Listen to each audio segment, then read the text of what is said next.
Hello, everybody. Welcome to Lossico's Daily News Analysis. Today is 26 June 2020, and the topics that we'll be covering for today are Unmaking in India. So, this is about the recent decision of the government of India. उन्होंने कहा है कि जो e-commerce companies हैं, they have to mention that a particular product वो कौन सी country में बना हुआ है. That is country of origin of that particular product.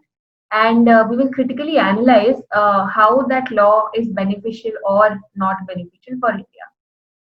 The second article for today is In Space, Growing Private Role. This talks about the new organization that government has come up with and how private sector will be allowed to play a role in our space industry. The third article for today is called Senseless Death. This we will discuss about custodial death in this article, and let's move.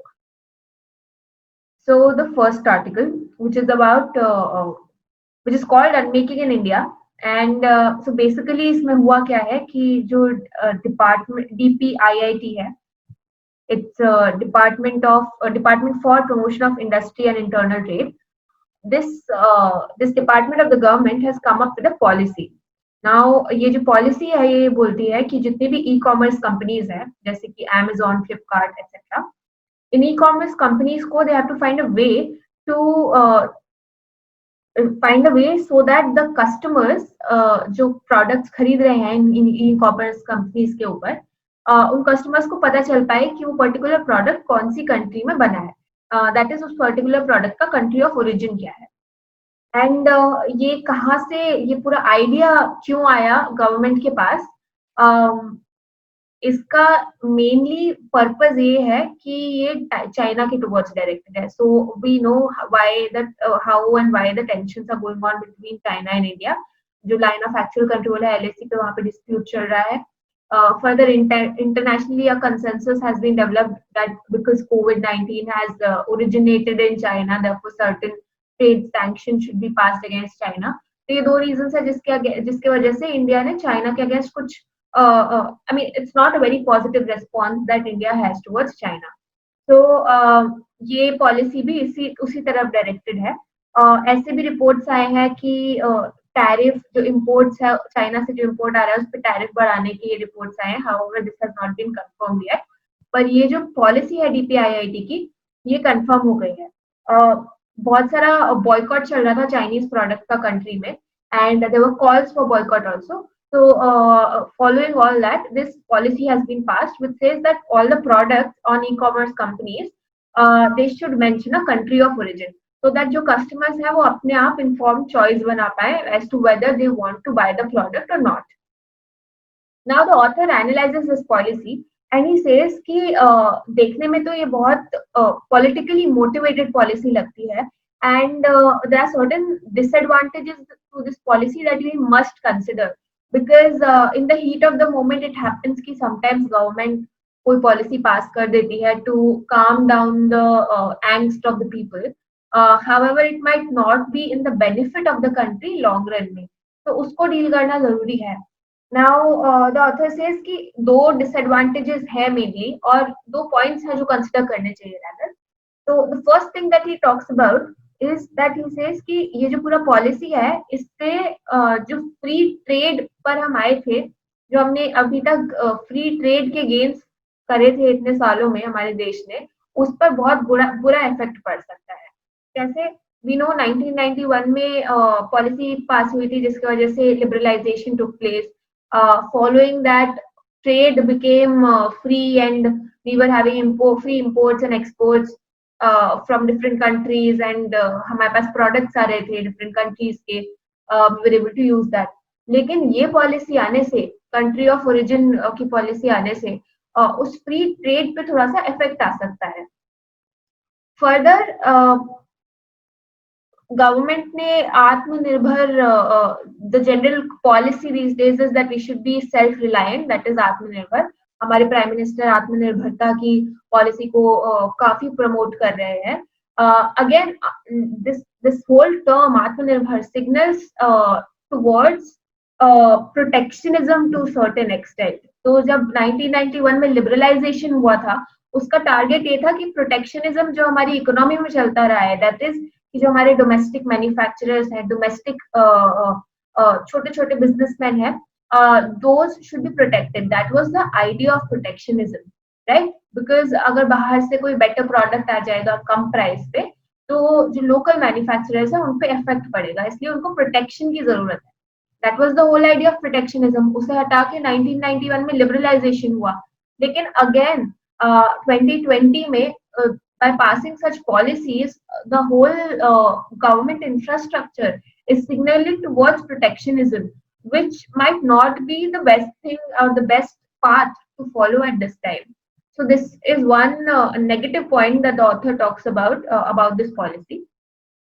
The second thing he says is that ये जो पूरी policy है country of origin mention करने की, इसमें certain absurdity है about implementation as to how it will be implemented, because a particular product वो किसी एक कंट्री में सारा प्रोडक्ट नहीं बनता है. आप फॉर एग्जांपल आईफोन का एक इलस्ट्रेशन हम लेते हैं, तो अगर कोई आईफोन है और उसके डिफरेंट सब प्रोडक्ट्स भी होते हैं, स्क्रीन डिस्प्ले हो गया, चिप हो गया, माइक्रो प्रोसेसर हो गया. Now all these sub products are manufactured in different countries. They are not necessarily all manufactured in same countries. For example जो स्क्रीन डिस्प्ले है वो हांगकांग में और थाईलैंड में मैन्युफैक्चर हो रहा है. जो माइक्रोचिप्स है वो से फॉर एग्जाम्पल श्रीलंका में मैन्युफैक्चर हो रहे हैं, और microprocessors some other country Korea में मैन्युफैक्चर हो रहे हैं. Now all these sub components of that particular phone वो दूसरी कंट्री में ट्रांसपोर्ट किए जाएंगे, चाइना में आके उन सबको एक साथ में असेंबल किया गया. अब ये क्योंकि एक कंट्री ऑफ ओरिजिन नहीं है, इसमें there are different countries which are playing different roles in the final product. अब क्योंकि ये सिचुएशन है, इसमें हम कैसे एसेस करेंगे कि कंट्री ऑफ ओरिजिन क्या है, राइट? तो whether we will find out the value, जिस भी कंट्री का वैल्यू कंट्रीब्यूशन ज्यादा है, किस तरह से डिटरमाइन होगा कि कंट्री ऑफ ओरिजिन क्या है. और ये एक बहुत बड़ा कंफ्यूजन है अबाउट दिस पॉलिसी कि फाइनली ये मेंशन करना बहुत ही डिफिकल्ट टास्क है, and how we will go about it nobody is certain. So this is the whole analysis, critical analysis the author has done about this policy, and we will see a future में how this policy is implemented and how useful it turns out to be in the long run. The second article for today is about privatization, allowing private sector in the space industry in India.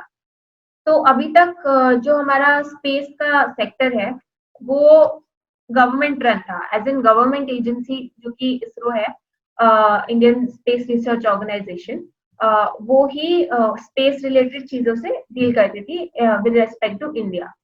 लेकिन government ने अब realising that we need private participation in the space sector, ये body के साथ they have come up. So this new body is called IN-SPACe. It stands for Indian National Space Promotion and Authorization Center. What this body will do is अगले 6 महीने में ये body function करना start हो जाएगी, and it will start assessing the demands and needs of private players in India. जो भी space के सेक्टर में प्राइवेट प्लेयर्स हैं उनके साथ कंसल्टेशंस होल्ड की जाएगी, डिस्कशंस किए जाएंगे to assess their demands and वो किस तरह से ऑपरेट करना चाहते हैं, ये सब असेस करने के लिए.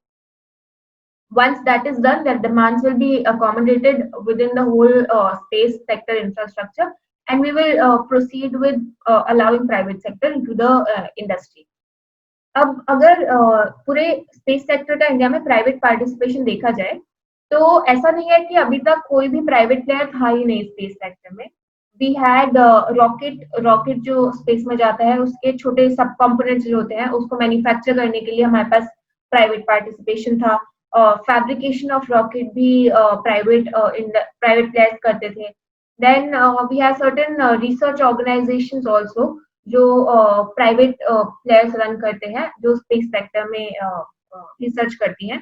सो there were private players in the space sector. लेकिन ये जो सारे जितने भी अभी तक एग्जिस्टिंग प्राइवेट प्लेयर्स थे वो खाली बहुत ही मिनिस्कूल, बहुत ही माइन्यूट प्रपोर्शन फॉर्म करते थे पूरे ग्लोबल स्पेस इकोनॉमी में. Now because because of this reason, क्योंकि वो बहुत ही छोटा प्रोपोर्शन फॉल करते थे, एंड ये छोटा प्रोपोर्शन इसलिए था क्योंकि वो एक पर्टिकुलर एरिया तक लिमिटेड थे। फॉर एग्जाम्पल इंडिया में जो प्राइवेट पार्टिसिपेशन था अभी तक, वो बस कंपोनेंट्स और जो सब सिस्टम होते हैं किसी भी स्पेस इंफ्रास्ट्रक्चर का, वो सब कंपोनेंट्स फॉर्म करते थे। लेकिन जैसे कि अगर आप यूएस को देखें, तो वहाँ पे full independent space projects, space x जैसे कि जो कंपनी है जिसने अभी रिसेंटली एक रॉकेट लॉन्च किया था, जो एलन मस्क द्वारा चलाई जाती है, तो इस टाइप के इंडिपेंडेंट स्पेस प्रोजेक्ट्स इंडिया में अभी तक नहीं आए थे। और ये जो नई ऑर्गेनाइजेशन, न्यू गवर्नमेंट एजेंसी जो फॉर्म हुई है, ये हेल्प करेगी कि फुल इंडिपेंडेंट स्पेस प्रोजेक्ट्स भी इंडिया से लॉन्च किए जा सकते। और इसके काफी एडवांटेजेस हैं। There are commercial advantages, there are strategic advantages. और अब जब प्राइवेट सेक्टर आएगा स्पेस एरिया में, स्पेस इंडस्ट्री में, तो they will bring new technologies with them, they will bring new resources with them, funding उनकी डिफरेंटली होगी, so that will definitely help the space sector in India. Then there are strategic advantages also because अभी तक इसरो को हर aspect पे focus करना पड़ता था space sector ke. They would do research R&D also, and they would launch the vehicles also, so everything was done by ISRO. अब जब काम का डिवीजन प्रॉपरली हो पाएगा between private and public players in the space sector, ISRO will be able to focus its energy more on the things that are more relevant to ISRO's work perspective. So that will be the advantages of bringing private players in the space sector in India. And again we'll see what happens in future, और किस तरह से अब हमारी space economy boom करती है in the coming years because of this decision. Coming to the third article for today, here we will discuss about custodial debt. So before coming to the main discussion, the basic fact जो जिसकी वजह से ये article आया, हुआ क्या कि तमिलनाडु में there was a father son duo जो कि एक मोबाइल फोन का सर्विस सेंटर रन करते थे. So they had a service center, and they were arrested. Why? Because they were running that service center beyond the time allowed. So वहाँ की जो government agency थी, जो ऑफिसर्स थे, उन्होंने एक टाइम रेस्ट्रिक्शन रखा हुआ था जिसके अंदर ही ये लोगों को अपने ऑफिसेज और शॉप्स खोलना अलाउड था. Now this particular fathers and duo, they had opened their shops beyond that particular time period. तो उन्हें अरेस्ट कर लिया गया. उनके ऊपर चार्जेस जो लगे थे वो था, एक तो section 188 IPC. Section 188 is the ideal section जो इस टाइम पे इम्पोज होना चाहिए था. It's about disobedience to order duly promulgated by public servants. तो यहाँ पे क्योंकि ऑफिसर्स ने ऑर्डर promulgate किए थे about the time restriction, and there was a disobedience to such order, therefore 188 of IPC should have been applied. लेकिन in addition to this section यहाँ पे पुलिस ने ये जो फादर सन हुआ था, इन पे सेक्शन 383 आईपीसी का चार्ज लगाया जो कि एक्सटॉर्शन के बारे में है, और सेक्शन 506 आईपीसी का चार्ज लगाया जो कि क्रिमिनल इंटिमिडेशन के बारे में है. नाउ ये ऑथर जो है उन्होंने थोड़ी सी रिसर्च करी एंड दे फाउंड आउट कि सेक्शन 506 ऑफ आईपीसी, इसका चार्ज यूजुअली पुलिस लगा देती है, इवन दो वो डायरेक्टली ये चार्ज इन्वॉल्व नहीं होता है, लेकिन 506 लगा दिया जाता है because it's a non bailable offence. तो criminal intimidation non bailable offence है. नॉन बेलेबल ऑफेंस को चार्जशीट में इंक्लूड करने से पुलिस के पास ऑप्शन होता है कि वो रिमांड ऑब्टेन कर पाए. अगेन इस केस में भी यही हुआ. अगर ये खाली सेक्शन 188 का चार्ज लगता तो ये बेलेबल ऑफेंस होता, and these two people, they would have been entitled to a bail immediately. But because a non-bailable offence was included in this whole charge sheet, they were remanded to judicial custody. तो उन्हें immediate bail नहीं मिली और उन्हें judicial custody में रख दिया गया. Judicial custody में they got sick and eventually they were admitted in the hospital and they died. Now, why is this a big issue? India is generally a country where custodial deaths are not uncommon. हम almost हर रोज हम सुनते हैं कि police station में किसी की death हो गई. डिफरेंट स्टेट्स में there are different status of custodial deaths. जैसे कि ये पूरा चार्ट दिया हुआ है. महाराष्ट्र में 362 कस्टोडियल डेथ्स के केसेस है, आंध्र प्रदेश में 242 है. तो these custodial deaths are not uncommon in India. लेकिन why this particular case is stands out is because एक लॉकडाउन के वायलेशन के कॉन्सिक्वेंस में ये कस्टोडियल डेथ हुई है. I mean they were not even charged, they were not even guilty of something that was a non-bailable offense. They were guilty of section 188 IPC, and yet there was instance of custodial death, which is why it's a worrisome case. तो हमने इसीलिए इस पे police violence पे discussion करना इस case में बहुत जरूरी है.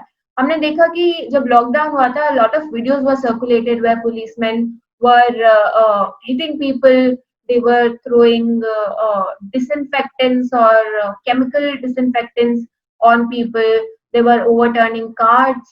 Lekin this police violence that has increased in the past few days, or जो generally हमारी country में काफी prevail करती है, it is worrisome because again खाली प्रोफेशनल मिसकंडक्ट की बात नहीं है ये, rather it hints at certain pathology जहाँ पे एक वीकर सेक्शन ऑफ सोसाइटी होता है, उसको आप इंजर करने की कोशिश करते हो just because you are in power.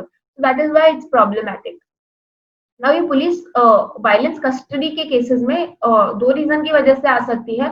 Firstly एक तो इन्वेस्टिगेशन के टाइम पे जस्ट बिकॉज पुलिस को एक एडमिशन निकलवाना होता है जो भी उनका जो भी जेल में है उनके साथ में, तो इसकी वजह से there's a pervasive use of torture to extract admission out of that particular person. लेकिन दूसरा केस ज्यादा डेंजरस है, again because as I said before, because वो खाली प्रोफेशनल मिसकंडक्ट की बात नहीं होती है, रादर एक पैथोलॉजी है कि we will inflict injury and we will inflict pain on somebody who is weaker in the society, and that is rather more worrisome.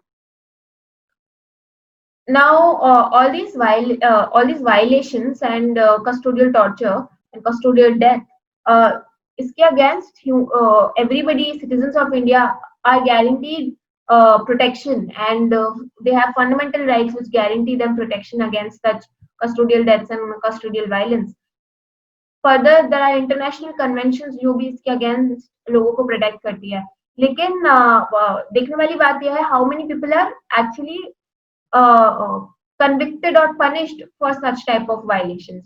For example, अभी अगर आप इस चार्ट को अगेन देखें तो महाराष्ट्र में 362 डेथ्स हुई थी, कस्टोडियल डेथ्स हुई थी, लेकिन there was 0 policemen convicted out of it. There were 28 policemen were charge sheeted, but none of them were convicted. अगर टोटल आप नंबर भी देखें, so there were around 1500 deaths and only 26 policemen were convicted. So this is the status of how we look at custodial death, and this needs to be improved. अगर accountability ही नहीं होगी in our police force towards custodial death and custodial violence, जो कि reason दिख रहा है हमें कि क्यों अकाउंटेबिलिटी नहीं होती है, तो अगर अकाउंटेबिलिटी नहीं होगी तो how will we be able to remove such gruesome crimes? This is something that we need to look up to. That's all for today. The quiz question is, which new body is formed by the government to assess the needs of private sector in Indian space sector? First, outspace. Second, all space. C, in space. Or none of the above. Take your time and answer. Thank you.